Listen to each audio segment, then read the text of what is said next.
ఏదేమైనా మరొకసారి నూతనమైన సంవత్సరంలో దేవుని యొక్క నామాన్ని ఆరాధించడం అనేది చాలా ఉన్నతమైన పని. చాలామంది నూతన సంవత్సరంలో ఏదోదో పనులు చేస్తూ ఉంటారు, ఎక్కడెక్కడికో వెళ్తూ ఉంటారు, ఎక్కడ షికారులకు వెళ్తూ ఉంటారు. కానీ మనమైతే జీవము గల దేవుని మందిరంలో కూర్చుని జీవము గల దేవుని ఆరాధన చేయడానికి జీవముతో మనందరం కూడా ఈ స్థలానికి వచ్చాం. జీవం లేకపోతే రాగలమా? మనకంటే గొప్పవారు, మనకంటే ఉన్నతమైన వారు, మనకంటే ధనికులు ఈ దినాన్ని చూడాలని ఆశపడిన వారు ఈ దినాన్ని చూడలేదు. 2024లో వారు ప్రవేశించలేదు. కానీ మనమందరం కూడా ప్రవేశించిన విధానం బట్టి 2 చేతుల పైకి ఎత్తాం. ఒకసారి 2 చేతుల పైకి ఎత్తాం, ఇంకా 2 చేతుల పైకి ఎత్తాం. హల్లెలూయా, హల్లెలూయా, హల్లెలూయా. మీరు ప్రవేశించలేదా 2024? 2 చేతుల పైకి ఎత్తాం. ఇంకా ఇప్పుడు చెప్పండి గట్టిగా, దేవునికి స్తోత్రం. హల్లెలూయా, హల్లెలూయా. దేవునికి వాక్యానికి వెళ్దాం. ఒక హాఫ్ అన్ అవర్ అయినా దేవునికి వాక్యం మనం ధ్యానం చేసుకున్న తర్వాత మళ్ళీ స్కిట్స్ ఉన్నాయి, తర్వాత కొరియోగ్రఫీస్ ఉన్నాయి. కాబట్టి వాక్యానికి వెళ్దాం. దినాన్ని నూతనమైన సంవత్సరంలో చాలా ప్రాముఖ్యమైనది మనం కాపాడుకోవాలి. చాలా ప్రాముఖ్యమైనది కాపాడుకోవాలి. ఇందాక పాట పాడాం కదా, మనకి చాలా సమస్యలు కాచుకుని ఉన్నాయి. కానీ ఎలా జయించగలమంటే దేవుడు శోధనలో పడకుండా కాపాడుతాడు. అది కంపల్సరీ. తన బిడ్డల్ని ఆయన కాపాడే దేవుడు కాకపోతే ఆయన దేవుడు కాదు, ఆయన కాపాడుతాడు.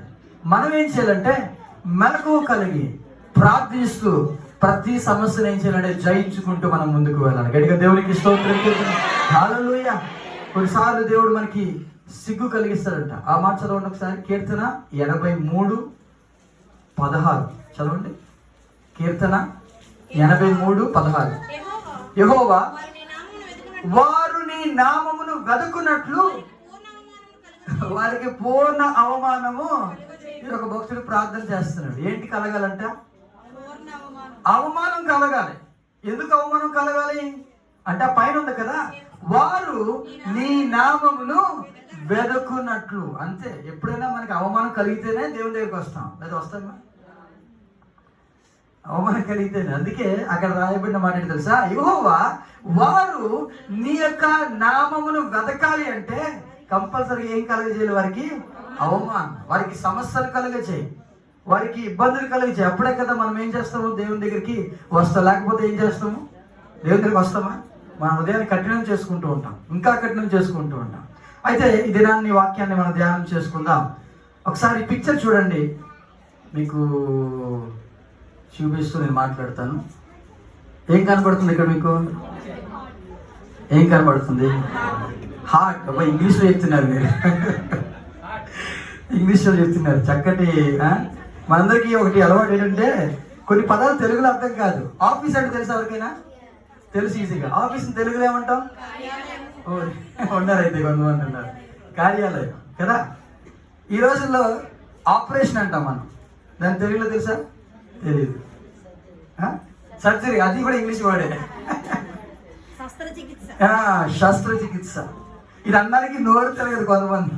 సింపుల్ గా చదువు లేని వాళ్ళు కూడా చక్కని మాట అంటారు. తెలుసా? ఆపరేషన్ అంటారు. చక్కని మాట కదా. ఇది గుండె, హృదయం. ఈ హృదయం గురించి మాట్లాడాలని ఆశపడతాను. ఒకసారి పిక్చర్ చూస్తే అది ఏం చేస్తుంది చూడండి ఒకసారి. ఇప్పుడు మీ అందరి గుండె అలాగే కొట్టుకుంటుంది. మీరు నమ్మినా నమ్మకపోయినా, నేను నమ్మనండి, నేను చూస్తేనే నమ్ముతానంటే అవుతుందా? చూస్తేనే నమ్మడం అంటే అవ్వదు. మాది కొడుకుని మీరు చేయి పెట్టండి, ఇక్కడ ఒక సౌండ్ టక్ టక్ టక్ అంటూనే ఉంటుంది. మీరు మాట్లాడినా, మీరు పడుకున్నా, మీరు కూర్చున్నా, మీరు బయటికి వెళ్తున్నా, డ్రైవింగ్ చేస్తున్నా, మోటార్ బైక్ మీద ఎలా స్పీడ్గా వెళ్తూ ఉన్నా ఏమనొస్తుంది? ఏమవుతుందో తెలుసా? ఇది కొట్టుకుంటే ఉంటుంది. కొన్నిసార్లు స్పీడ్ కొట్టుకుంటుంది, కొన్నిసార్లు స్లో కొట్టుకుంటుంది. ఈ గుండె గురించి నేను మాట్లాడాలని ఆశపడుతున్నాను. ఇదేంటండి మాకు సైన్స్ చెప్తున్నారు, ఈ పిక్చర్ చూపించి మాకు ఎంత భయం వేస్తుంది. మాకు వాక్యం చెప్పండి పాస్టర్ గారు, మాకు ఇదంతా ఎందుకంట. దీని గురించి నేను మాట్లాడతాను. ఎందుకో తెలుసా? ఇది ఒకసారి చూడండి. అదేం చేస్తుందంటే ఫస్ట్ దాని గురించి చెప్తారు, తర్వాత అర్థమవుతుంది. ఆ బ్లూ కలర్ ఉంది కదా, ఆ బ్లూ కలర్ రెడ్ కలర్ మీకు కనబడుతుంది ఇక్కడ. ఇదిగోండి, బ్లూ కలర్ వెళ్తుంది, తర్వాత రెడ్ కలర్ వస్తుంది. ఇక్కడ చూడండి, ఇదిగోండి. రెడ్ కలరు చెడు రక్తం, బ్లూ కలర్ ఏమో మంచి రక్తం. ఈ గుండె ఏం చేస్తుందంటే చెడు రక్తాన్ని తీసుకుంటుంది, దాన్ని శుభ్రం చేసి మంచి రక్తాన్ని మళ్ళీ బాడీకి అందిస్తుంది. ఇదే పని, ఇంకేం పని లేదు దానికి.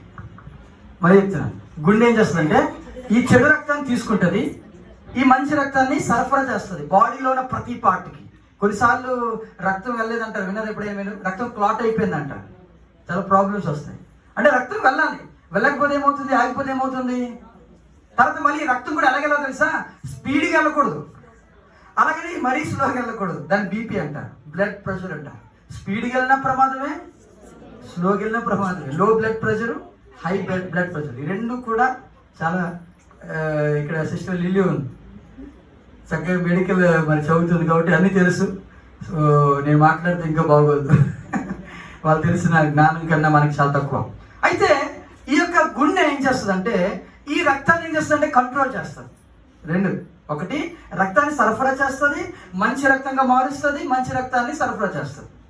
ఈ యొక్క గుండె ఈ యొక్క రక్తాన్ని కూడా కంట్రోల్ చేస్తుంది. ఒకరు కంట్రోల్ చేయకపోతే ఏమవుతుంది? హై బీపీ, లో బీపీ, ఇదే ఆ యొక్క హై బీపీ వచ్చిందంటారు కదా, ఇదే.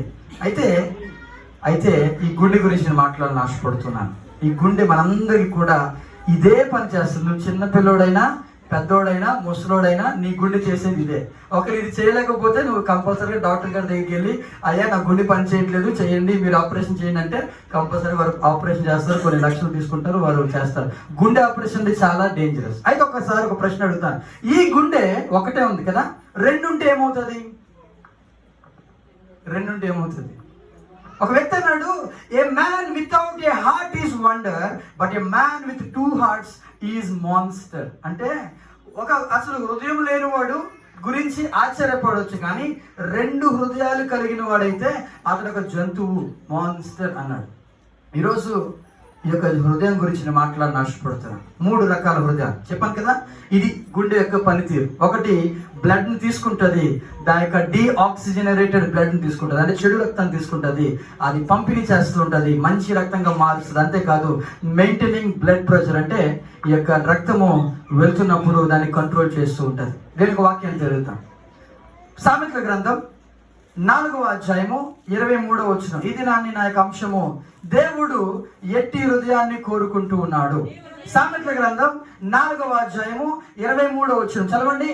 నీ హృదయములో నుండి జీవధారలు బయలుదేరును, కాబట్టి అన్నిటికంటే ముఖ్యముగా నీ హృదయమును భద్రముగా కాపాడుకొనుము. ఒకసారి గట్టిగా దేవునికి స్తోత్రం చేద్దామా. నీ హృదయములో నుండి జీవధారలు బయలుదేరును. అందరి హృదయంలో కూడా, మన యొక్క హృదయంలో ఏం బయలుదేరుతాయి అంటే జీవధారలు బయలుదేరుతాయి. ఈ జీవధారలు బయలుదేరుతాయి కాబట్టి అన్నిటికంటే ముఖ్యముగా నీ హృదయాన్ని భద్రంగా కాపాడుకోను. కళ్ళు గురించి చెప్పలేదు యేసు ప్రభు, లేకపోతే చేతుల గురించి కాపాడుకోని చెప్పలేదు, లేకపోతే బాడీలో ఉన్న అనేకమైన పార్ట్స్ ఉన్నాయి, లంగ్స్ ఉన్నాయి, కిడ్నీస్ ఉన్నాయి, ఊపిరితిత్తులు, ఇవేవి చెప్పలేదు. కానీ ఆయన అన్నాడు ఒకటే మాట, హృదయాన్ని భద్రంగా కాపాడుకోమన్నాడు. డాక్టర్స్ కూడా ఏమంటారు తెలుసా? మీ గుండెని జాగ్రత్తగా చూసుకోండి అంటారు. మీరు వెళ్ళారు ఎప్పుడైనా హాస్పిటల్కి వెళ్తే అంటారు మీ గుండెని చాలా జాగ్రత్తగా చూసుకోండి. ఈ దినాల్లో ఇంకా డేంజరస్. ఎందుకో తెలుసా? భయంకరమైన గుండె నొప్పులు వస్తున్నాయి, యవనస్తులకు వస్తున్నాయి. యవనశ్రీ కాదు, మధ్యప్రదేశ్లో ఒక అబ్బాయి, 12 సంవత్సరాల అబ్బాయి బస్ మీద మరి స్కూల్కి వెళ్తూ ఉన్నాడు. స్పాట్లో ఆ యొక్క మధ్యలోనే ఏమైందో తెలియదు కానీ పడిపోయాడు. హాస్పిటల్ తీసుకెళ్లారు, అప్పటికే చచ్చిపోయాడని చెప్పారు. ఎన్ని సంవత్సరాలు? 12 years. అంటే అంత భయంకరంగా ఉన్న దినాల్లో ఉన్నాము చూసారా, భయంకరమైన దినాల్లో. ఇవన్నీ కూడా పొల్యూషన్ అయిపోయాయి. వాయువు ఏమైంది, గాలి ఏమైంది, కాలుష్యం అయిపోయింది. ఢిల్లీలో అంట ఈ గాలి యొక్క కాలుష్యానికి వాళ్ళందరూ కూడా ఎయిర్ ప్యూరిఫైర్స్ కొనుక్కుంటున్నారంట. అంటే ఈ గాలిని శుభ్రం చేసే మెషిన్స్ కొనుక్కుంటున్నారంట. వైజాగ్లో కూడా కాలుష్యం పడిపోయింది, గాలి కాలుష్యం సరిగ్గా లేదు. చూడండి ఎన్ని రకాల ఇబ్బందులు కనబడుతున్నాయో. నీరేమైంది, కలుషితం అయిపోయింది, గాలి కలుషితం అయిపోయింది, ఈ గుండెకి ఈ చెవి యొక్క కాలుష్యం, అంటే ధ్వని కాలుష్యం, దాన్ని ఏమంటారంటే సౌండ్ పొల్యూషన్, అది కూడా ఏమవుతుంది తెలుసా, కలుషితం అయిపోయింది. భయంకరమైన సౌండ్లు. ఈ వినాయక చవితి టైంలో ఈ సౌండ్కి డీజే సౌండ్ కదా, ఏ సౌండ్ అది? అంత అది వస్తున్నప్పుడు మీరు గమనించండి ఎంత షేక్ వస్తుందో. కిటికీలు కానీ అద్దాలు కానీ ఏమవుతుందంటే షేక్ అవుతూ ఉంటాయి. అవే షేక్ అయితే మన గుండెలో చిన్న చిన్నవి ఎంత స్మూత్గా ఉంటాయి కదా, అలాంటివి కూడా భయంకరమైనవి గుండెపోటున్నవారు. అందుకే దేవుడు అంటున్నాడు, నీ హృదయాన్ని భద్రంగా కాపాడుకో. నీ హృదయంలోని జీవదారులు బయలుదేరను కాబట్టి అన్నిటికంటే ముఖ్యముగా నీ హృదయాన్ని భద్రంగా కాపాడుకోను. అయితే దేవుడు ఎట్టి హృదయాన్ని కోరుతూ ఉన్నాడు. ఎట్టి హృదయాన్ని దేవుడు మన నుండి కోరుతున్నాడు. ఆ యొక్క విషయాన్ని నేను చెప్పేసి నేను ముగిస్తాను. మొట్టమొదటి తెలుసా, మోసకరమైన హృదయాన్న దేవుడు కోరేది. మొట్టమొదటి పాయింట్ మోసకరమైన హృదయం. చదవండి ఇర్మియా గ్రంథం 17వ అధ్యాయము 9వ వచనం చదవండి. ఇర్మియా గ్రంథం 17వ అధ్యాయము 9వ వచనము, హృదయము అన్నిటికంటే మోసకరమైనది, అది ఘోరమైన వ్యాధి కలది, దాన్ని గ్రహింపగలవాడెవడు. ఇర్మియా అనే ప్రవక్త రాస్తున్నాడు. హృదయం అంట అన్నిటికంటే, ఇందాకేం చదువు అక్కడ, హృదయంలో నుండి జీవనాలు బయలుదేరుతున్నాయి. ఇక్కడ ఏం చూస్తున్నామంటే హృదయము అన్నిటికంటే మోసకరమైనది. ఎందుకు ఈ మాట రాయించాడు? ఇప్పుడు జీవధారలు బయలుదేరితే అన్నాడు. ఇందాకేమో సామెతలు చదువుకున్నాం. సొలొమోను అంటున్నాడు జీవధారలు బయలుదేరుతాయి. ఇక్కడేమో ఇర్మియా అంటున్నాడు హృదయము అన్నిటికంటే మోసకరమైనది. ఎప్పుడు తెలుసా ఈ మాట రాస్తున్నాడు తెలుసా?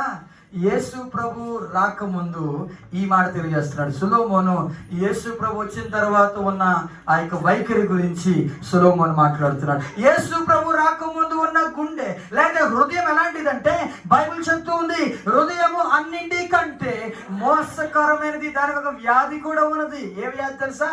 ఘోరమైన వ్యాధి. దాని గురించి ఎవరు చెప్పలేరు. అదొక వ్యాధి. దాని గురించి ఎవరు కూడా వివరించి, అందుకే అక్కడ రాయబడింది ఆ యొక్క హృదయాన్ని ఎవరు గ్రహించగలరండి? ఎవరు గ్రహించగలరు? మోసకరమైన హృదయం. ఈ హృదయంలో యేసు ప్రభు అంటున్నారు, ఈ మోసకరమైన హృదయంలో ఏమున్నాయో తెలుసా? చదువు మార్కు సువార్త 7వ అధ్యాయము 21వ వచనము 22వ వచనం చదవండి ఒకసారి. ఆ యొక్క మోసకరమైన హృదయంలో ఏమున్నాయో తెలుసా? మార్కు సువార్త 7వ అధ్యాయము 21 నుండి 22, లోపల నుండి అనగా మనుషుల హృదయములో నుండి దురాలోచనలు, జారత్వములు, దొంగతనములు, నరహత్యలు, వ్యభిచారములు, లోపములు, చెడుతనములు, కృత్రిమమును, కామ వికారమును, మత్సరమును, దేవదూషణయు, అహంభావమును, అవివేకమును వచ్చును. ఎన్నున్నాయి? అది లెక్కపడ్డది మీరు. 13 ఉన్నాయి. ఎన్నున్నాయి? 13 రకాల చెడుతనములు. ఇవన్నీ కూడా ఒక స్టోరేజ్ లో ఉన్నాయంట. ఆ స్టోరేజ్ ఎక్కడుందో తెలుసా? మన హృదయంలోనే. యేసు ప్రభు అంటున్నాడు లోపల నుండి. ఈ సందర్భం ఎందుకు వచ్చిందంటే శిష్యులు చేతులు కడుక్కోకుండా భోజనం చేస్తున్నారు. చేతులు కడుక్కోకుండా భోజనం చేస్తుంటే పరిస్థితులు అడుగుతున్నారు యేసు ప్రభుని, అదేంటి ప్రభు, నీ యొక్క శిష్యులకి వారికి బుద్ధి లేదా? వారు చేతులు కడుక్కోకుండా భోజనం చేయడం ఏంటి? శరీరం అపవిత్రం అవుదా అంటే ప్రభు అన్నారు, ఇలా చేసి తింటే ఏమి అపవిత్రం అవ్వదు. ఎందుకో తెలుసా? బయట తినేవన్నీ కూడా మళ్ళీ ఏం చేస్తాం, మనము వాష్రూమ్కి వెళ్తాము, టాయిలెట్ ద్వారా అంతా కూడా అయిపోతుంది. అదే లోపల నుండి వచ్చేదే మనుషుని అపవిత్రపరుస్తుంది అని చెప్తూ, ఆ లోపల నుండి అనగా మనుషుల హృదయంలో నుండి ఇవన్నీ కూడా స్టార్ట్ అవుతాయంట. స్టార్టింగ్ లో మొట్టమొదటి మాట తెలుసా? దురాలోచన. దీంతోనే కదా ఫస్ట్ ఆలోచన వస్తుంది, తర్వాత జాగ్రత్త. ఫస్ట్ ఆలోచన వస్తుంది, తర్వాత దొంగతనం. ఫస్ట్ ఆలోచన నరహత్య, వ్యభిచారములు ఆలోచన ద్వారా, లోపము ఆలోచన ద్వారా, చెడుతనము ఆలోచన ద్వారా, కృత్రిమము, కామ వికారమును, ఇవన్నీ కూడా మొట్టమొదటి ఎక్కడ స్టార్ట్ అవుతాయి తెలుసా? దురాలోచన దగ్గర స్టార్ట్ అవుతాయి ఆలోచనలు. అందుకే ఆదికాండము 6వ అధ్యాయం 5వ వచనం చూడండి. ప్రభువారు ఒక మాట అంటారు అక్కడ, చదువుదాం ఒకసారి. ఆదికాండము 6వ అధ్యాయం 5వ వచనం, నరుల చెడుతనము భూమి మీద గొప్పదనియు వారి తలంపులలోని ఊహ అంతయు ఎల్లప్పుడూ కేవలము చెడ్డదనియు యెహోవా చూచి. గట్టిగా దేవునికి స్తోత్రం చేద్దామా? ఏం చూశాడంట? ఏం చూశాడు? నరుల యొక్క చెడుతనము గొప్పదంట. ఈ భూమి మీద ఏదైనా గొప్పది ఉందంటే అది తాజ్మహల్ కాదు. దేవుని అడిగితే అంటాడు ఆయన, తాజ్మహల్ కాదు, చాలా చిన్నగా కనబడుతుంది అంటాడు. లేకపోతే అమెరికా దేశమా? అది కూడా కాదు, చాలా చిన్నగా కనబడుతుంది దేవుని దృష్టిలో. మరి ఏదయ్యా నీ దృష్టిలో గొప్పదంటే ఆయన అంటాడు నరుల యొక్క చెడుతనము. చదవలేదు మీరు? ఏముంది? నరుల యొక్క చెడుతనము భూమి మీద గొప్పదంట. అంటే ఎంత భయంకరమైన మనుషులుగా మారిపోయి ఒకసారి ఆలోచిద్దాం. వారి యొక్క తలంపులలోని ఊహ అంతా కూడా ఎల్లప్పుడూ, ఒకసారి కూడా కాదు, ఒక్కసారి చెడ్డదని చెప్పలేదు, ఎల్లప్పుడూ ఎప్పుడు వచ్చినా కూడా చెడ్డది. అందుకే ఇది ఒక మోసకరమైన హృదయం అంట. మన మోసం చేస్తుంది, మననే కాదు మన చుట్టూ ఉన్నవారిని కూడా మోసపరుస్తూనే ఉంటుంది. లోపల అనేకమైన ఉన్నాయి. దీని యొక్క లక్షణాలు కూడా చూద్దాం ఒకసారి. కీర్తన గ్రంథము 12వ అధ్యాయము 2వ వచనం చూడండి ఒకసారి. కీర్తన గ్రంథము 12వ అధ్యాయం 2వ వచనము, అందరూ ఒకరితోనొకరు అబద్ధములాడుదురు, మోసకరమైన మనస్సు గలవారై ఇచ్చకములాడు పెదవులతో పలుకుదురు. ఒకరు మీరు తీయలేకపోతే మీరు స్క్రీన్లో చూడొచ్చు మీరు. అందుకే మీకు వరకు నేను అది రాత్రి ప్రిపేర్ చేస్తూనే ఉన్నాను. మార్నింగ్ 9 అయింది, అంతవరకు చేస్తూనే ఉన్నాను, వర్క్ అని చేస్తున్నాను. రాత్రి వచ్చేసరికి 1:30 అలా అయిపోయింది. కంచపాలెంలో వాకింగ్ చెప్పడానికి వచ్చాను. అక్కడి నుండి వచ్చేసాను మిడ్నైట్. తర్వాత చాలా నిద్ర వచ్చేసింది, ఇంకా పడుకుని పోయాను. మార్నింగ్ లేచిన తర్వాత ఈ వర్క్ స్టార్ట్ చేశాను. ఎందుకంటే ఇలా చూస్తే కనీసము వచ్చిన వాళ్ళు తీయలేరు చాలామంది. ఇలా చూసినట్లయితే వాళ్ళు చదివే వాళ్ళు చాలా మంది ఉన్నారు నాకు తెలుసు, కానీ వాక్యాన్ని స్పీడ్గా తీయలేదు. అందుకే మీరు దయచేసి చూడండి. వాక్యం తీయకపోయినా పర్వాలేదు, తీసిన వాళ్ళు తీయండి, నేనేం వారిని డిస్కరేజ్ చేయను. మిగతా వారైతే మీరు చూడండి. కీర్తన గ్రంథము 12వ అధ్యాయం 2వ వచనంలో రాయబడింది, అందరూ కూడా ఒకరితోనొకరు అబద్ధములాడుదురు, మోసకరమైన మనస్సు గలవారై ఇచ్చకములాడు పెదవులతో పలుకుదురు. ఇది సత్యం కాదా? లేచిన వెంటనే మీ అబ్బాయిని అడిగి చూడండి, ఏమైనా ఏదో ఒక అబద్ధం చెప్పకుండా ఎవడైనా ఉన్నాడా? లేదు. ఏదో ఒక మాటలు. ఎందుకో తెలుసా? ఇది మోసకరమైన మనస్సు, మోసకరమైన హృదయం.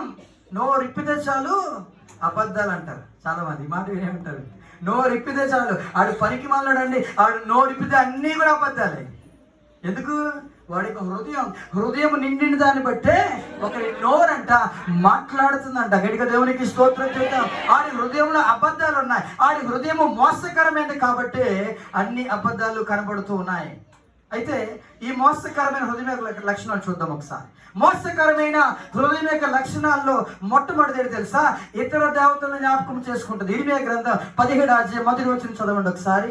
ఇర్మియా గ్రంథం 17వ అధ్యాయము 1వ వచనం చదవండి.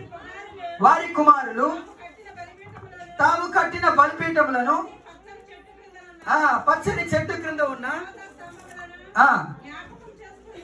ఏంటి జ్ఞాపకం చేసుకున్నారంట? దేవతా స్తంభాలు జ్ఞాపకం చేసుకుంటున్నారు. అంటే అర్థం ఏంటంటే ఈ మోసకరమైన హృదయం ఎల్లప్పుడూ కూడా ఇతర దేవతల్ని జ్ఞాపకం చేసుకుంటూ ఉంది. చదువుకు ఒక దేవత, డబ్బుకి మరొక దేవత, ఇంకా చెప్పాలి మీరు, ఇంకా విఘ్నాలకి అంటే సమస్యలకి మరొక దేవత. అంటే ఎన్ని దేవతలు ఉన్నాయి? 3 దేవతలు. ఇవన్నిటిని కూడా జ్ఞాపకం చేసుకుంటారు. ఏంటి? మోసకరమైన హృదయము. అక్కడ రాయబడింది కదా ఇర్మియా గ్రంథం 17వ అధ్యాయము 1వ వచనంలో. మళ్ళీ ఒకసారి చదువుదాం ఒకసారి. ఇర్మియా గ్రంథం 17వ అధ్యాయము 1వ వచనము, వారి కుమారులు తాము కట్టిన బలిపీఠములను ప్రతి పచ్చని చెట్లు క్రిందనున్న దేవతా స్తంభములను జ్ఞాపకము చేసుకొనిచుండగా వారి యొక్క ఆలోచన అన్ని కూడా ఇతర దేవతలు జ్ఞాపకం చేసుకుంటారు. మోసకరమైన హృదయం ఇది.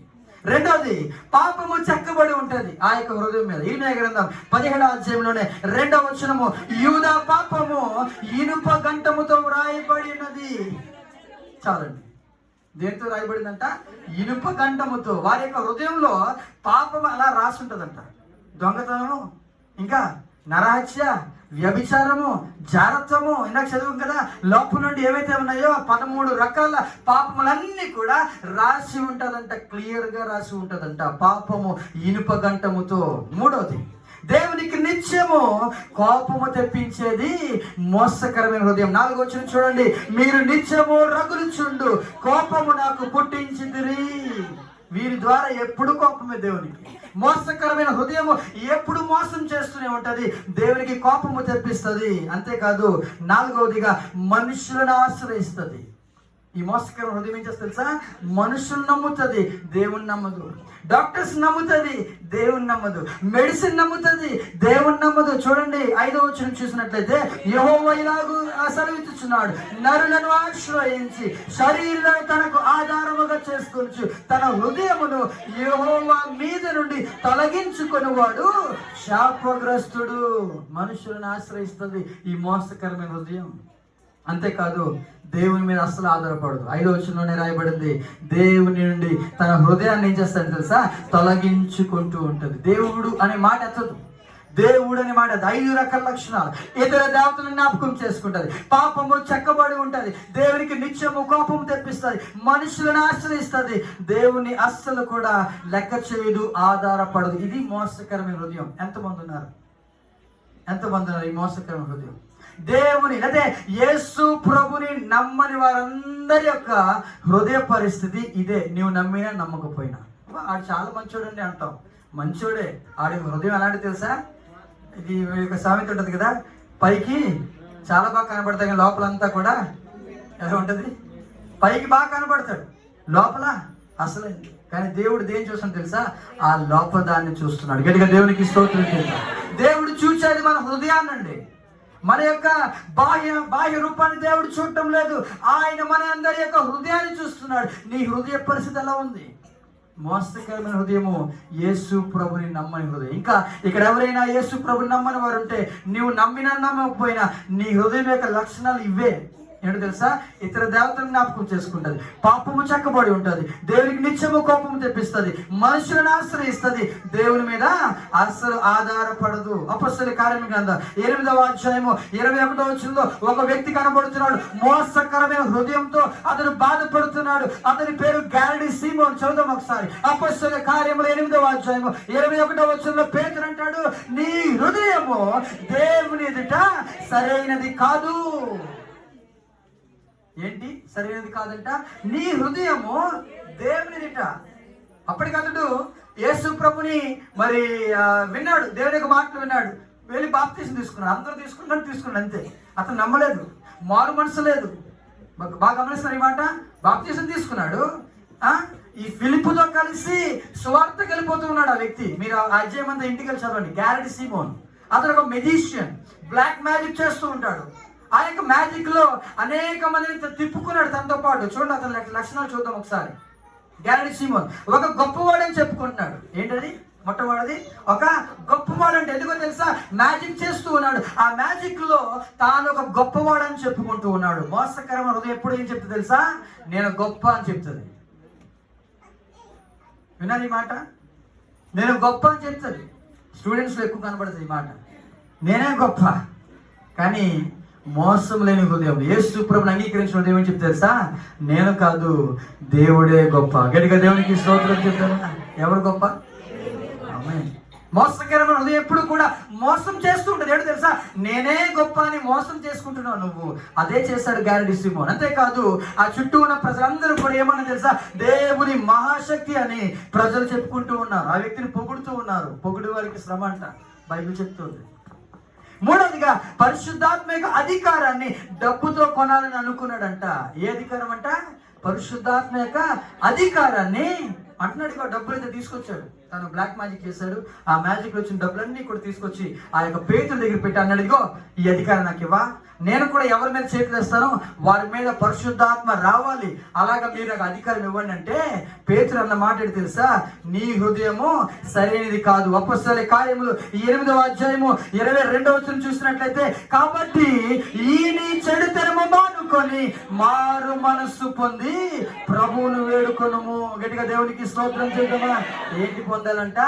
మారు మనసు అండి. గారడీ సీమోను తన హృదయం మోసంతో నిండిపోయింది. ప్రభువుని నమ్ముకున్నాడు, బాప్తీసం తీసుకున్నాడు. మీరు అనుకోవచ్చు, నాకు కాదు ఈ మాటలు, నాకు మోసకరం హృదయం కాదండి, నేను ప్రభువుని నమ్ముకున్నాను, నేను బాప్తీసం తీసుకున్నాను, కానీ ఇంకా ఇది నీలో ఉందేమో. నీ చెడుతనము మానుకొని మారు మనసు పొందుము అంటున్నాడు. నూతనమైన సంవత్సరంలో దేవుడు మనతో మాట్లాడే మాట తెలుసా? దినాలు చెడ్డవిగా ఉన్నాయండి. ఆ యొక్క సమయం అంతా కూడా చాలా భయంకరంగా వెళ్ళిపోతూ ఉన్నది. భయంకరమైన దినాల్లో ఉంటున్నా, ఎక్కడ చూసినా మరణాలు సంభవిస్తున్నాయి. ఆ యొక్క యవనస్తులు కానీ చిన్నబిడ్డలు కానీ అనేక మంది ఏమవుతుంది తెలుసా? అర్ధాంతరంగా వారి యొక్క దినాలని ముగిస్తూ ఉన్నారు. అందుకే ప్రభు అంటున్నాడు, నీ చెడుతనము మానుకో, మారు మనసు పొందు.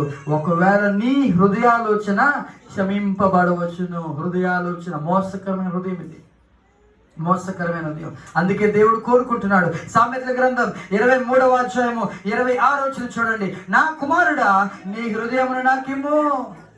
ఆయన పిలుస్తూ ఉన్నాడు. నీ హృదయాన్ని. చాలా మంది బాప్తిని తీసుకుంటారు కానీ హృదయాన్ని దేవుడికి ఎవరు? చాలా మంది కూడా సంఘానికి వస్తారు కానీ హృదయాన్ని దేవుడికి ఇవ్వరండి. వారి హృదయం వారి దగ్గరే ఉంటుంది, దేవుడికి ఇవ్వరు. కానీ అమ్మాయిలకి అంటారు, నా హృదయం నీకు ఇచ్చేస్తానంట. యవనస్తులు, నా హృదయం నీకు ఇచ్చేసాను, వాళ్ళకి ఇచ్చేసారు.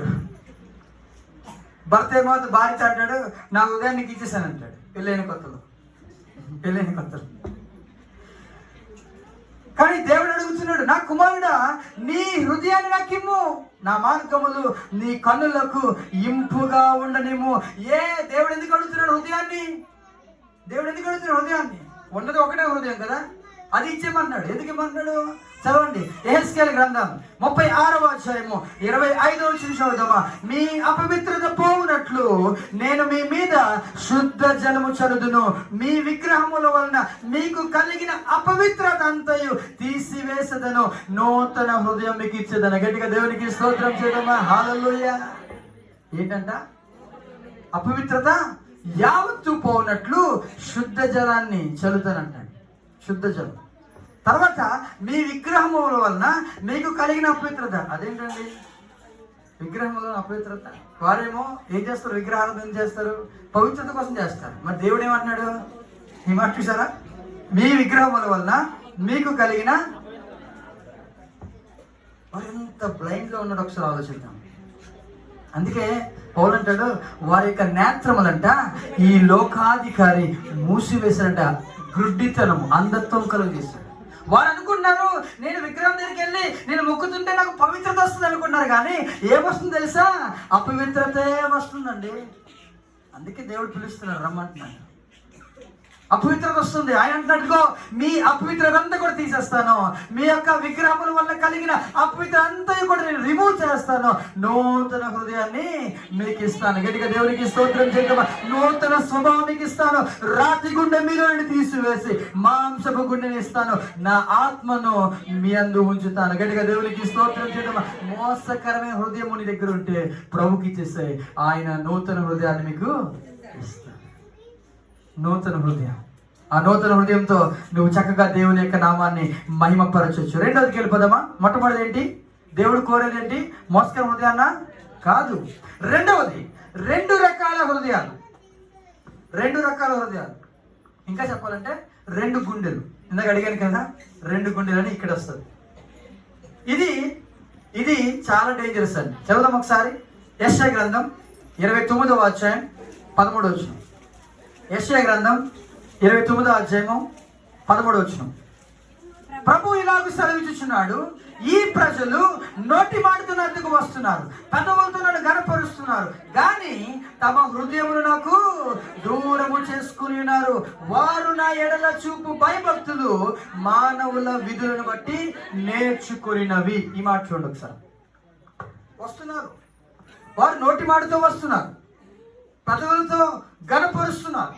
అయితే వారి హృదయం ఎలా ఉందంట? దూరంగా ఉంది, చాలా దూరంగా ఉంది. ఇలాంటి వారి గురించి కూడా కొన్ని లక్షణాలు కూడా చెప్తాను. రెండు రకాల హృదయముల యొక్క లక్షణాలు చూడండి ఒకసారి. రెండు రకాల హృదయాలు చాలా మంది జీవితంలో ఉన్నాయి. అంటే రెండు హృదయాలు అనమాట. ఒక హృదయాన్ని ఏం చేస్తారు తెలుసా? రెండు భాగాలుగా విడగొడతారు. ఒక భాగాన్ని దేవుడికి, మరొక భాగాన్ని ఎవరికి?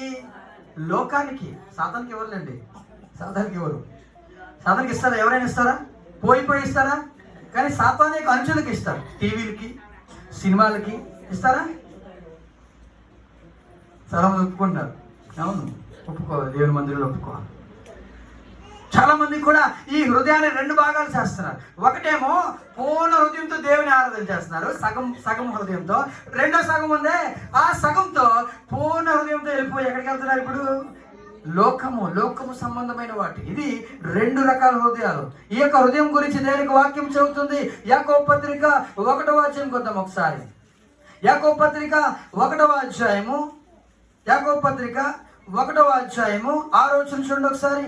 అయితే అతడు ఏమాత్రమును సందేహింపక విశ్వాసంతో అడగవలెను. సందేహించువాడు గాలి చేత రేపబడి ఎగిరిపడు సముద్ర తరంగమును పోలి ఉండెను. సందేహించువానికి రెండు హృదయాలు ఉంటాయి. చూడండి, రెండు హృదయాల యొక్క లక్షణాలు ఎల్లప్పుడూ సందేహంతో ఉంటాయి. సందేహం అంటే డౌట్, అనుమానం. ఏం తెలుసా? భర్తకి భార్య మీద ఒక అనుమానం వచ్చింది అనుకోండి. ఏంటి అనుమానం వస్తుంది తెలుసా? నా భార్య మంచిదా చెడ్డదా? అంటే ఇప్పుడు అతనిలో ఎన్ని ఉన్నాయి? రెండు ఆలోచనలు ఉన్నాయి. ఒకటి మంచిదా, రెండోది చెడ్డదా. ఉంటే మంచిదనుకో లేదా చెడ్డదనుకో, రెండు అనుకుంటే దాన్ని ఏమంటుందని సందేహం. రెండు రకాల హృదయాలు. ఇది దేవుడు నిజంగా చేస్తాడా చెయ్యడా? ఇది సందేహం. నేను దేవుడికి ప్రార్థన చేస్తున్నాను, ఈ ప్రార్థన తర్వాత దేవుడు నాకు ఆన్సర్ ఇస్తాడా ఇవ్వడా? ఇది సందేహం. చాలా మందికి ఉండదు. ఇది ఎల్లప్పుడూ కూడా ఉంటే అది చాలా డేంజరస్. రెండు రకాల హృదయం అండి అది. తర్వాత తన సమస్త మార్గములు యందు అస్థిరమైన వాడు. యాకోబు పత్రికలోనే 1వ అధ్యాయము 7వ వచనం చూడండి. అట్టి మనుష్యుడు ద్విమనస్కుడై తన సమస్త మార్గములు యందు అస్థిరమైన వ్యక్తి అండి. గట్టిగా దేవునికి స్తోత్రం చేద్దామా? ఏంటంట? ద్విమనస్కుడు. ద్వి అంటే రెండు, ద్విమనస్కుడు అంటే రెండు మనస్సులు కలిగిన వ్యక్తి. చాలా డేంజరస్. Is a monster. దయచేసి కూర్చుందాం. ముగించేస్తాం. నాకు అర్థమైంది, ముగించేయమంటున్నారు మీరు. ఒకసారి గట్టిగా దేవునికి స్తోత్రం చేద్దాం. ఒక పాయింట్, అందుకే స్పీడ్కి వెళ్ళిపోతున్నాను. ఎల్లప్పుడూ సందేహంతో ఉంటుంది. రెండోది, తన సమస్త మార్గములందు అస్థిరమైన వ్యక్తి. అంటే స్థిరంగా ఉండడు. నాకు తెలిసిన ఒక ఫ్రెండ్ ఉన్నారు బెంగళూరులో. నాకు ఫోన్ చేస్తాడు, తమ్ముడు అని పిలుస్తాడు, అన్న అని పిలుస్తాను. నేను ఫోన్ చేసి, తమ్ముడు నేను దేవుని కొరకు ఏదో ఒకటి చేయాలనుకుంటున్నాను. సరే అన్న చేయండి, ప్రార్థన చేస్తాను మీ గురించి. మరుసటి రోజు ఫోన్ చేస్తాడు, తమ్ముడు నేను ఏదో జాబ్ చేయాలనుకున్నాను అంటాడు. ముందేమో దేవుని కొరకు ఏదో చేయాలని అంటే సేవ చేద్దాం అనుకున్నాను, నేను చేయండి అన్నాను. రెండోసారి ఫోన్ చేసి నేను జాబ్ చేద్దాం అనుకున్నాను, చేయండి అన్నాను. మూడోసారి అంటాడు, తమ్ముడు నేను పలానా ప్లేస్కి వెళ్ళిపోదాం అనుకున్నాను అన్నాడు. అంటే ఏంటి లేదు అతనిలో? స్థిరం లేదు. ఏముంది అతనిలో? రెండు హృదయాలు. ఈ రోజున అనేక మందిలో ఈ రెండు హృదయాలు ఉంటున్నాయి. ఒకవైపు దేవుని ఆరాధన చేస్తున్నారు, మరొక వైపు లోక సంబంధం. నేను ఉద్యోగం గురించి మాట్లాడలేదు, ఉద్యోగం చేయాలి, దాని గురించి మాట్లాడలేదు. అదేంటంటే మీరు అలా మాట్లాడతారంటే ఉద్యోగానికి మానేయాలా? కాదు. ఉద్యోగానికి ఇవ్వాల్సిన సమయం ఉద్యోగానికి ఇవ్వు, దేవునికి ఇవ్వాల్సిన సమయము దేవునికి ఇవ్వాలి. నమ్మిన వారికి దేవునికి స్తోత్రం చేద్దామా? ఇది మనం మార్చేస్తే నీకు ప్రాబ్లం వస్తుంది. ఇది మార్చేయద్దు. నీకు ఉద్యోగంలో టైం ఉందా, వెళ్ళు. వారికి చదివులదా, వెళ్ళు, పర్వాలేదు. నువ్వు మానేయాలనుకున్నా దేవుడి దగ్గర అడుగు, ప్రభువా మరి ఇంతగా ఏం చేయమంటావు, నేను త్యాగం చేద్దాం అనుకున్నట్టు దేవుడు ఏదో ఒక ఆలోచన ఇస్తాడు, అంతేగాని దాని గురించి నువ్వు ఆలోచించవద్దు. చాలాసార్లు చెప్పాను నేను, గోపాలపట్నం దగ్గర, గోపాలపట్నం కూడా కాదు, బుచ్చిరాజపాలెం దగ్గర భాష స్కూల్లో నా డిగ్రీ అయిపోయింది 2012లో. నా డిగ్రీ అయిపోయిన తర్వాత మా నాన్నగారు అన్నారు, నువ్వు ఏదో ఒకటి జాబ్ చెయ్యి, ఏదో ఒకటి చెయ్యు, నువ్వు చేస్తే మాకు సపోర్ట్గా ఉంటుందంటే నేను వెళ్ళిపోయాను. అమర్ స్కూల్కి వెళ్ళాను. అమర్ స్కూల్ ఎన్ఈడి దగ్గర ఉంది. అమర్ స్కూల్కి వెళ్ళిన తర్వాత అలాగ టెస్ట్ పెట్టారు. టెస్ట్లో నేను ఫెయిల్ అయిపోయిన తర్వాత మనం ఏం మాట్లాడినా మనకు కష్టమే, ఎందుకంటే మనలో తప్పు ఉంది ఒకటి. సో అక్కడ నేను వచ్చేసాను. బయటకు వచ్చిన తర్వాత నడుచుకుంటూ వస్తున్నాను, భాష స్కూల్ కనపడింది. లోపలికి వెళ్ళాను, వారికి ఎగ్జామ్ పెట్టారు, ట్రిగ్నోమెట్రీ సంబంధించిన మ్యాథ్స్ అంతా పెట్టారు. రాసిన తర్వాత ఆ ప్రిన్సిపల్ సార్ చాలా హ్యాపీ అయిపోయారు. అంటున్నారు, మీరు రేపు నుండి వచ్చేసేయండి, 10th క్లాస్కి మిమ్మల్ని నేను ఇన్ఛార్జ్గా వేస్తున్నాను. ఎవరు అలాగా? ఎందుకో తెలుసా, నేను అప్పుడే డిగ్రీ కంప్లీట్ చేసి వచ్చిన వ్యక్తిని 10th క్లాస్కి వేరు, 8th క్లాస్కు 9th క్లాస్కి వేస్తారు. కానీ నా యొక్క సమ్స్ చూసి, నేను బాగా చేయడం చూసి ఆయన అన్నారు, నేను 10th క్లాస్కి వేసేస్తాను అన్నారు. వెళ్ళాను, ఆ యొక్క సరే అని చెప్పి సంతోషంతో బయటికి రాబోతుంటే ఒక డౌట్ వచ్చింది, సార్ 10th అంటున్నారే, మరి ఆదివారం కూడా ఉంటుంది కదా? ఉంటుంది, మీరు రావాలంటే. నేను అన్నాను, సార్ నాకు ఆదివారం అవ్వదండి, నేను రానండి.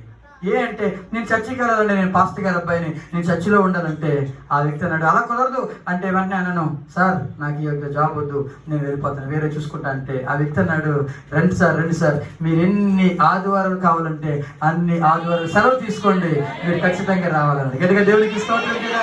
ఇది త్యాగం అంటే. ఒకవేళ నీలో తప్పున్నప్పుడు నువ్వు అడగలేవు ఈ మాట. అడగలవా? ఫెయిల్ అయిపోయాను నా స్కూల్లో, అమర్ స్కూల్లో ఫెయిల్ అయిపోయాను. వాళ్ళు అంటారు జాయిన్ అయిపోమన్నారు, నేను వచ్చేసాను బయటికి, అడగలేదు. ఒకవేళ అనుకుందాం వాళ్ళు జాయిన్ అయిపోమన్నప్పుడు, సార్ మరి ఆదివారం అంటున్నారు, ఆదివారం నాకు రావద్దంటే, నువ్వు ఆదివారం రావాలంటే నేను అడగలను అక్కడ.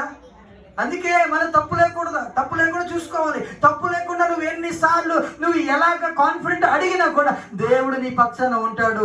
దేవుడు నీకు జయాన్ని అనుగ్రహిస్తాడు. నమ్మిన వారి గట్టిగా దేవుడికి స్తోత్రం చేద్దామా. స్థిరంగా ఉండాలి మనము, స్థిరంగా ప్రభువులో స్థిరంగా ఉండాలి. కానీ 2 హృదయాలు ఉన్నవారు ఉండరు. మళ్ళీ చెప్తున్నాను, 2 హృదయాలు కలిగిన వారు స్థిరంగా ఉండరు. వారు పాస్టర్ గారితో అంటారు, చాలా విషయాలు అంటారు, అయ్యా పాస్టర్ ఇలా చేద్దాం అలా చేద్దాం అంటారు, కానీ ఏది ఒక్కడు కూడా సరిగ్గా చేయరు. 3వ లక్షణం ఏంటి తెలుసా? ప్రభు వలన ఏమైనా దొరుకుతాయని అనుకుంటారు కానీ వారికి దొరకవు. అదే అధ్యాయంలోనే 8వ వచనం చూడండి. ప్రభు వలన తనకేమైనా దొరుకునని తలంచుకునరాదు. వీళ్ళు అనుకుంటారంట ప్రభు వలన నాకు ఏమైనా దొరుకుతాయి అనుకుంటారు. అలా అనుకుంటే రాంగే. ప్రభు వల్ల నీకు ఏది నయా పైసా కూడా దొరకదండి, దొరకదు. 4వ లక్షణం ఏంటి తెలుసా?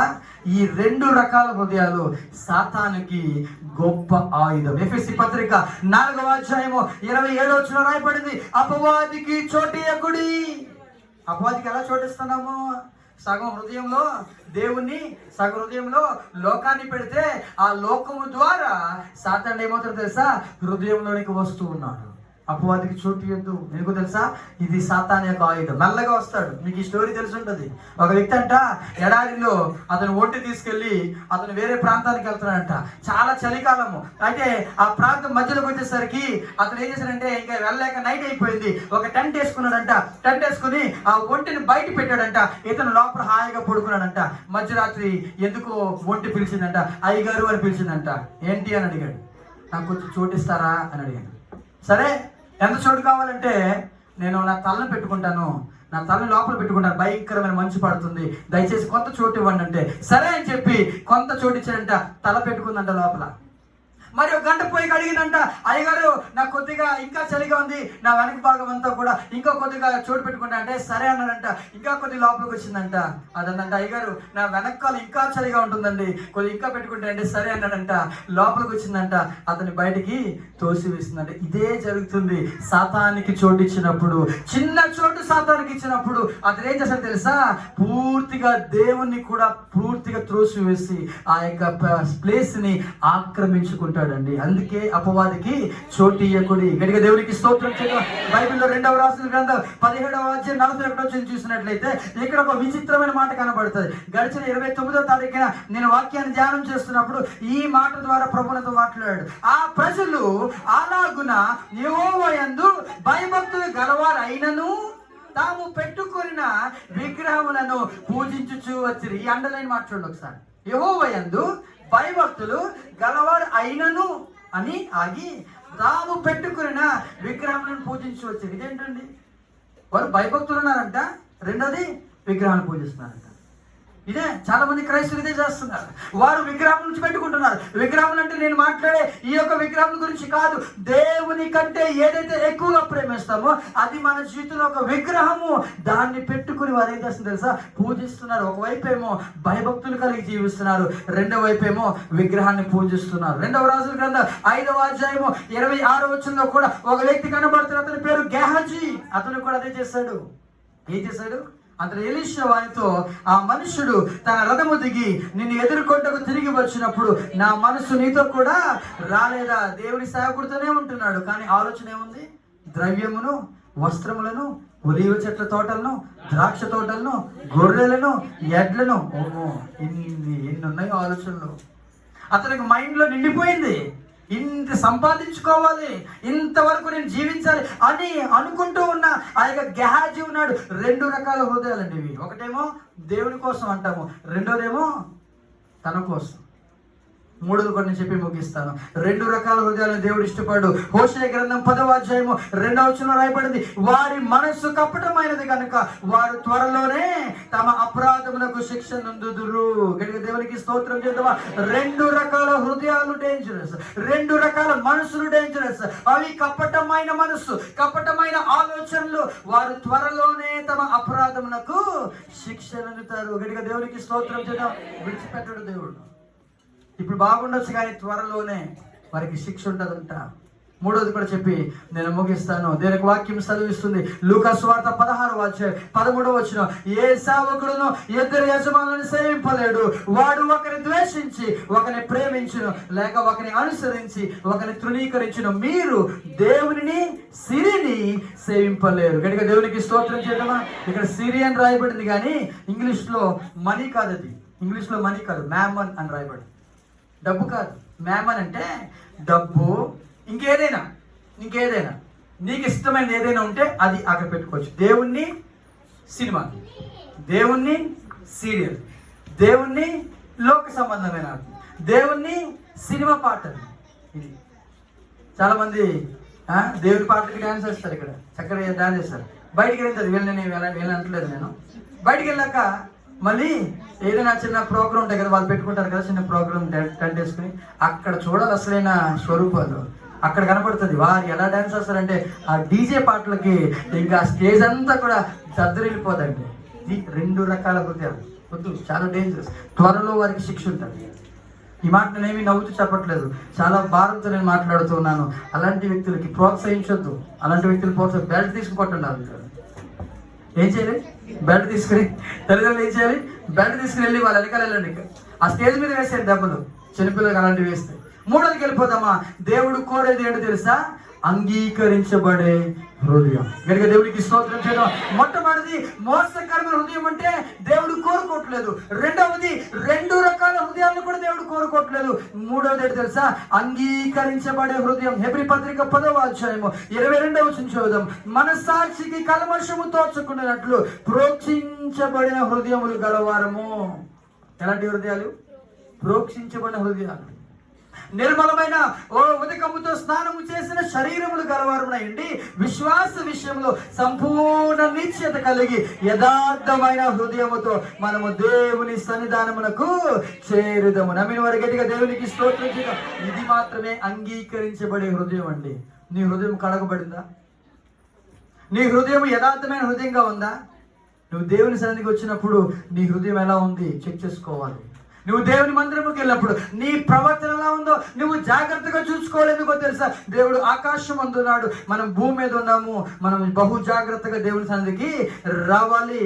అంగీకరించబడే హృదయం. అపొస్తలుల కార్యములు 15వ అధ్యాయము 8వ వచనం నుండి 9వ వచనం చూసినట్లయితే, మరియు హృదయంలో ఎరిగిన దేవుడు మనకు అనుగ్రహించినట్టుగానే వారికి నీ పరిశుద్ధాత్మను అనుగ్రహించి వారిని గురించి సాక్ష్యం ఇచ్చాను. వారి హృదయములను విశ్వాసం వలన పవిత్రపరిచి మనకును వారికి ఏ భేదమును కూడా కనుపరచలేదు. గట్టిగా దేవునికి స్తోత్రం చేద్దామా. ఏంటంట? హృదయములను విశ్వాసం వలన దేవుడు ఏం చేస్తుంది తెలుసా? పవిత్రపరుస్తున్నాడు. అందుకే దేవునికి అప్పగించుకోవాలి. హృదయాన్ని దేవునికి అప్పగించుకోవాలి. అంత మాత్రమే కాదు, అంగీకరించబడే హృదయం యొక్క లక్షణాలు ఏంటో తెలుసా? మొట్టమొదటిది ఎల్లప్పుడూ సమాధానము కలిగి ఉంటుందండి. వారు ఏక చింతకి భయపడరు. చూడండి, కొలసి పత్రిక చదవద్దు కానీ ఆ మాటలు రాసుకోండి. కొలసి పత్రిక 3:15, ఫిలిప్పీ పత్రిక 4:7 మాట రాయబడింది. సమాధానముతో వారి యొక్క హృదయాలు నింపబడి ఉంటాయి. గట్టిగా దేవునికి స్తోత్రం చేద్దామా. రెండవది, క్రీస్తు ప్రభు వారు వారి హృదయంలో నివాసం చేస్తారు. ఎఫెసీ పత్రిక 3వ అధ్యాయం 16వ వచనం రాయబడింది, క్రీస్తు మీ హృదయంలో నివసింపనీయుడి. మూడవది, పరిశుద్ధాత్మ నివాసం ఉంటున్నారు వారి హృదయాల్లో. గలతీ పత్రిక 4వ అధ్యాయం 6వ వచనంలో రాయబడింది, పరిశుద్ధాత్మ దేవుడు వారి హృదయంలో. క్రీస్తు ప్రభు వారు ఉంటున్నారు, పరిశుద్ధాత్మ దేవుడు ఉంటున్నారు. అంతేకాదు వారి హృదయముల మీద ఏమి రాయబడింది తెలుసా? మోసకరమైన హృదయాల మీద ఏమి రాయబడింది? పాపము రాయబడింది. పాపము చెక్కబడి ఉంటే దేవుని నమ్ముకునే బిడ్డలు, దేవుని అంగీకరించిన బిడ్డల యొక్క హృదయాలు ఏమో తెలుసా? దేవుని యొక్క ధర్మ విధులు రాయబడి ఉంటది. హెబ్రీ పత్రిక 8వ అధ్యాయం 10వ వచనంలో, హెబ్రీ పత్రిక 10వ అధ్యాయం 16వ వచనం మాట రాయబడింది. అంతేకాదు వారి హృదయంలో వేకువ చుక్క ఉదయిస్తూ ఉంటుంది. గట్టిగా దేవునికి స్తోత్రం చేయాలంటే వారు ప్రకాశించే నక్షత్రాలాగా ఉంటారు. ప్రకాశించే నక్షత్రం. ఇదండి 5 రకాల లక్షణాలు అంగీకరించబడే హృదయం యొక్క లక్షణాలండి. మన దగ్గర ఉన్నాయా? ఏ ఒక్క హృదయాన్ని కలిగినను. అందుకే సామెతల గ్రంథం 4:23 రాయబడింది, నీ హృదయంలో నుండి జీవధారలు బయలుదేరును కనుక అన్నింటికంటే ముఖ్యంగా నీ హృదయాన్ని కాపాడుకో అంటున్నాడు. హృదయాన్ని కాపాడుకో అంటున్నాడు. దేవుడు కోరేది మోసకరమైన హృదయాన్న కాదు. రెండవది డబుల్ హార్ట్స్, 2 హృదయాన్న కాదు. మూడవది అంగీకరించబడే హృదయాన్ని అంటే అవును. తల వంచుదాం, కళ్ళు మూసుకుందాం, చిన్న ప్రార్థన చేసుకుందాం. ప్రతి ఒక్కరు కూడా తల వంచుదాం, కళ్ళు మూసుకుందాం, చిన్న ప్రార్థన చేసుకుందాం. మోసకరమైన హృదయాన్ని దేవుడు కోరుకోవట్లేదు. నీ యొక్క హృదయం ఇంకా మోసకరంగా ఉంటే దేవుడు నీతోనే మాట్లాడుతూ ఉన్నాడు. రెండవదిగా 2 రకాల హృదయాలు నీలో ఉంటే